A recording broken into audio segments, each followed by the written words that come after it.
Hi friends, నేను మీ Bhaskar Maikala. Last day of voting మామూలుగా లేదు. ఎలిమినేషన్ మీద ఏకంగా ఒకటి కాదు, ఇద్దరు కాదు, ముగ్గురు ఎలిమినేషన్ అవుతారా అంటే ఏ ముగ్గురు ఎలిమినేషన్ అవ్వరు. ఏ డబుల్ ఎలిమినేషన్ లేదు, సింగిల్ ఎలిమినేషనే హైలీ ఛాన్సెస్ ఉంది. గుర్తుపెట్టుకోండి, సింగిల్ ఎలిమినేషనే.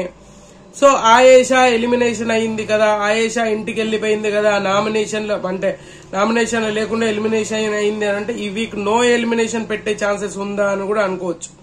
బట్ నో ఎలిమినేషన్ కి ఛాన్స్ కూడా లేదు హైలీగా. ఎందుకంటే వైల్డ్ కార్డ్స్ మళ్ళీ రీ ఎంట్రీ ఇవ్వబోతున్నారు అని చెప్పేసి కంటెస్టెంట్, ఎక్స్ కంటెస్టెంట్ అంటే ఎలిమినేట్ అయిన కంటెస్టెంట్ మళ్ళీ రీ ఎంట్రీ ఇవ్వబోతున్నారు అనేది అందరికీ తెలిసిన విషయం.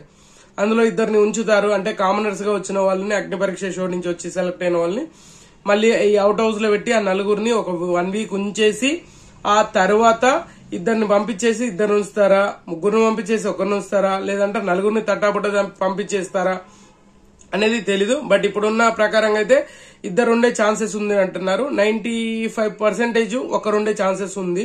సో 90% ఇద్దరు ఉండే ఛాన్సెస్ ఉంది అనమాట. సో భరణి, ఫ్లోరా వీళ్ళు జస్ట్ నామినేషన్ చేసి వెళ్లిపోతారు, ఇంకా అంతకు మించి ఉండరు. ఎందుకంటే వీళ్ళకి లగేజ్ తీసుకొచ్చుకోమని చెప్పలేదు అనంట. మిగతా నలుగురు కంటెస్టెంట్స్ కి తీసుకొని, అంటే లగేజ్ తీసుకొని రమ్మని చెప్పారు అనంట. సో సృష్టి అయితే రావట్లేదు, ఇప్పటి వరకు అయితే మనకి ఎలాంటి ఇన్ఫర్మేషన్ లేదు.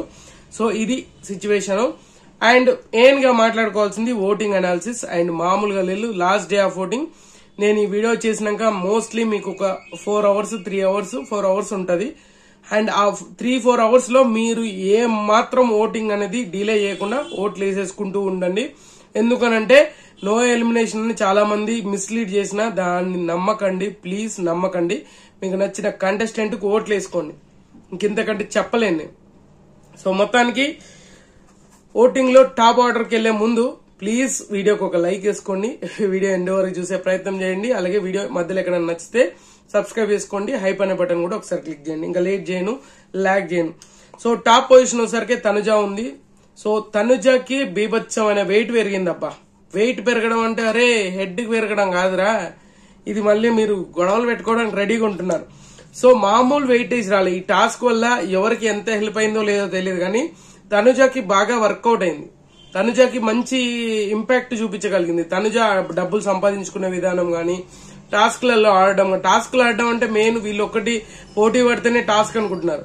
సో బిగ్ బాస్ ఇచ్చిందే టాస్క్, దొంగల టాస్క్. దాన్ని బాగా ఇన్ఫ్లుయెన్స్ చేసుకోవడం, అందరి దగ్గర నుంచి అందరికంటే హైయెస్ట్ డబ్బులు పే చేసుకోవడం, అందరికంటే ఎక్కువ. అంటే సెకండ్ పొజిషన్ కి ఫస్ట్ పొజిషన్ కి ఓటింగ్ లో ఎంత డిఫరెన్స్ ఉందో ఆ డబ్బుల విషయంలో కూడా అంత డిఫరెన్సెస్ ఉంది అనమాట. సో అలా వాడడము. అండ్ కెప్టెన్సీ టాస్క్ లో కూడా మాక్సిమం ట్రై చేసింది, ఆమె 100% ట్రై చేసింది. అండ్ లాగుతున్న కొన్ని విషయాలు ఈమెకు అనుకోకుండానే మంచి ఎపిసోడ్స్ పడుతున్నాయి. కొంతవరకు మంచి పాజిటివిటీ బయటకు వచ్చేస్తుంది.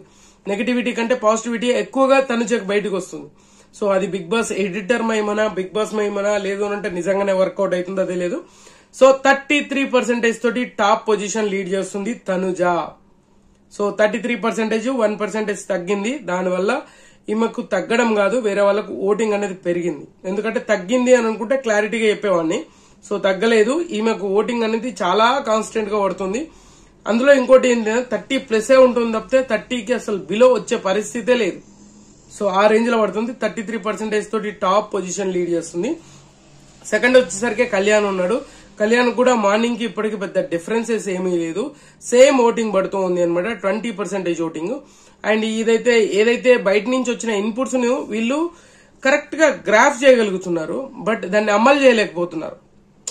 వాళ్ళు చెప్పినప్పుడు, వాళ్ళు ఇన్స్ ఇచ్చినప్పుడు బాగా గ్రాఫ్ చేస్తున్నారు, వాళ్ళు బాగా అర్థం చేసుకుంటున్నారు, కానీ దాన్ని అమలు చేయలేకపోతున్నారు. అమలు చేయలేకపోతున్నారు అని అంటే దానికి రీజన్ కూడా, ఇప్పుడు ఒక 10% 20% పీపుల్ లైవ్ చూస్తారు. సీరియస్లీ ఒక 10% చూస్తే ఎక్కువ. ఎపిసోడ్ చూసే వాళ్ళు 100% ఉంటారు. 90% పీపుల్స్ కి ఆ లైవ్ లో వచ్చింది కట్ చేసేసి డైరెక్ట్ ఎపిసోడ్ లో ఏది ప్లే అయిందో అది మాత్రమే యాక్సెప్ట్ చేస్తారు. సో లైవ్ అనేది చూసే వాళ్ళు చాలా తక్కువ ఉంటారు కాబట్టి ఎపిసోడ్ మీద ఇంపాక్ట్ ఎక్కువ ఉంటుంది. సో ఆ విధంగా బయటకు వచ్చే ఛాన్సెస్ చాలా తక్కువ ఉంటున్నాయి. అంటే 55 నిమిషాలు 50 నిమిషాలు 45 నిమిషాలు 40 నుంచి 50 మధ్యలో ఉంటది ఎపిసోడ్. అంత దాంట్లో వీళ్ళకు ఆ ఛాన్స్ వస్తుందా రాలేదా, లేదంటే అంతకంటే బెటర్మెంట్ వచ్చినాయి అంటే అంత బెటర్మెంట్ వచ్చేటి ఏమీ లేవు. ఎందుకంటే టాస్క్లు అల్లాటప్ప టాస్క్లు కాదు, మామూలు టాస్క్లు కాదు, మెంటల్ వచ్చే టాస్క్లు పెడుతురు. అందుకే ఆ ఫుటేజ్ ఎట్లా కట్ చేయాలో అర్థం కాక పాపం బీబీ ఎడిటర్స్ పిచ్చిలేస్తుంది అనమాట.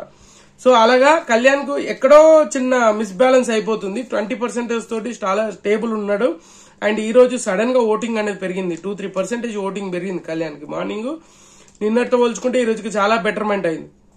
సో తర్వాత వచ్చేసరికి దివ్య ఉంది.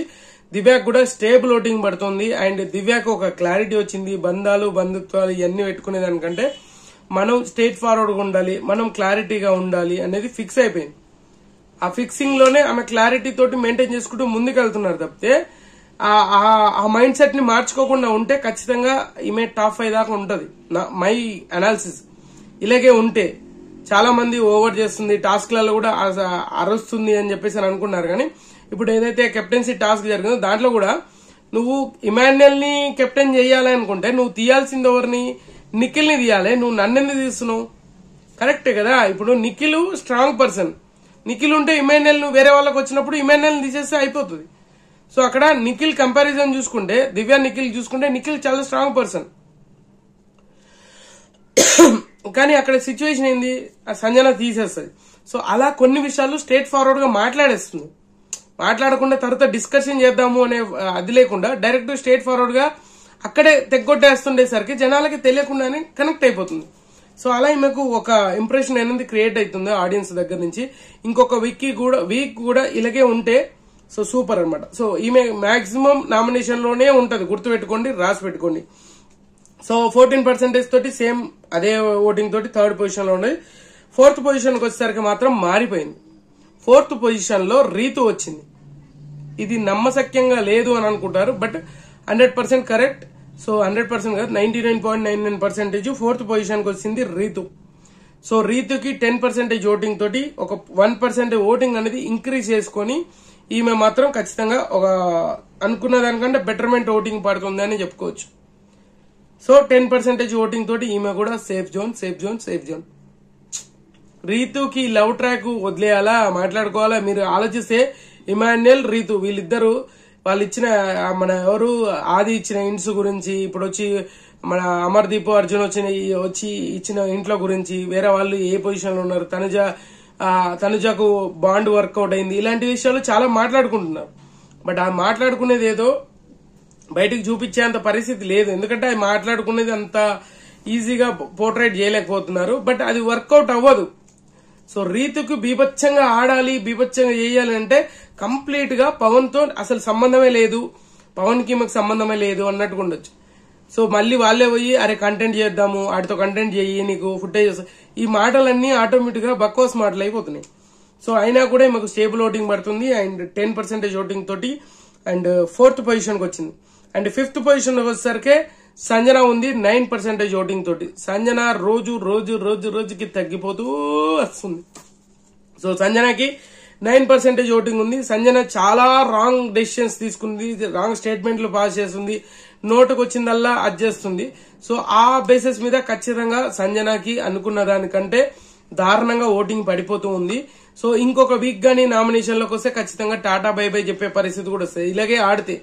సో దాన్ని కవరప్ చేసుకుంటే బెటరు. బట్ కవరప్ చేసుకున్నా లాస్ట్ కి వచ్చేసరికి ఏదో ఒక మాట అనేస్తుంది, ఏదో ఒక సిచ్యువేషన్ క్రియేట్ చేయగలుగుతుంది. సో అలాంటప్పుడు జనాలకి ఏ ట్రైడ్ ను కూడా మరీ పీకల దాకా తెచ్చుకోరు అనమాట.